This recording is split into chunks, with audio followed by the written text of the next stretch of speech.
bo'ldi. Uchi bilan cho'payapti-ku, opa. Mana to'xtang, ha. Chopdimi? Mana bu o'rta pichoq bilan pastga qarab, mantuga, samsaga, shashlikka, shishvaraga, go'malarga. Agar shuni chopmasdan kelsangiz, yana shu o'rta pichoq bilan osh-ovqatga, sho'rboga qaynatmagan. Qo'nsagan bo'ladi. Ha.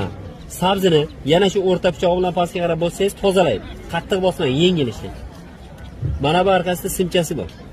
O'sha bilan palovga to'g'rab beradi. Qancha ekan? To'g'rashni bilmagan. Buni arra tarafi bor. Bu bilan qirib yeysiz, yosh bolalar, qariyalar, chishinglar yordam qilasiz. Balig'i tangasini tozalaysiz, bonk ochasiz, atkirvashkasi.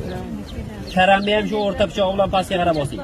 Borchka, salatga, fransuz salatga katta pichoq bilan ikkiga bo'lib olgandan keyin. Xo'sh, gul yasashi palovga to'g'ragan simchasi bilan kesasiz, sekin qaytaring, uz bo'lmang. Tashab, chiriz bitta bir-birini orasiga qo'ying. Yoki chiriz ikkita farqi yo'q. Ustini kesib tashlang, savatcha bo'lyapti.